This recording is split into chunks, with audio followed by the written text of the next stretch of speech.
Na mazao mengine ya kiuchumi ya kimkakati mkoa wa Dodoma, zao la tufaa. Sababu zake tumeshazisema sana, lakini niseme tu leo sababu ya kiuchumi. Mojawapo kubwa, mazao mengi yanayolimwa Dodoma yanavunwa. Ukienda kwenye zabibu inavunwa mwezi wa 3 kidogo, na mwezi wa 8 na wa 9 ndio nyingi. Ukienda kwenye mtama unavunwa mwezi wa 5 na wa 6. Ukienda kwenye alizeti inavunwa mwezi wa 6 na wa 7.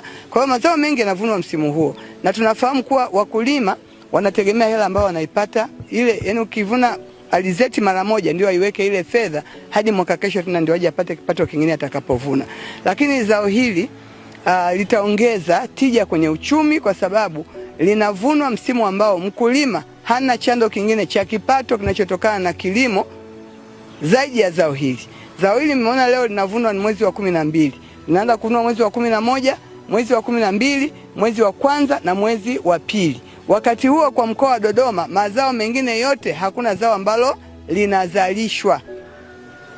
Kwa hiyo litakuwa linasaidia mkulima wakati huu mazao mengine yote hayatoi matunda yake. Wakati huo zao la tufaa litamsaidia kwenye shughuli za kawaida za kiuchumi, na tunajua mwezi huu wa 12 na mwezi wa kwanza kuna matukio makubwa ambayo wananchi wa kawaida wamekuwa wakihitaji sana kuwa na kipato kwa ajili ya kilimo cha mazao mengine, lakini pia kwa ajili ya shule, ada na vitu vingine. Kwa hiyo tunaona kama zao hili litakuwa leta mapinduzi makubwa kwenye uchumi na hasa muda wake wa mavuno.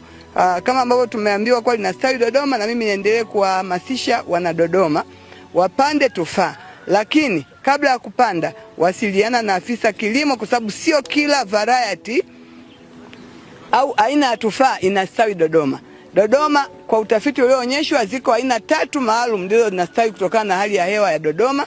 Kwa usije ukanunua popote ukajikuta unapanda zao ambao tufaa ambao inastawi kwenye baridi na maeneo mengine. Pamoja na shauku, lakini tufuate maelekezo ya maafisa kilimo, na nisisitize sio kwamba ukipanda tufaa ni kama tu mti mwingine ukiupanda ukiuacha utanyauka. Ni mti ambao mwaka wa kwanza unahitaji kutunzwa kwa umakini mkubwa, wa pili, mwaka wa 3 wanasema unaweza kustahimili ukame kwa muda mrefu, na ndio maana tumesema Dodoma ni mahali pake.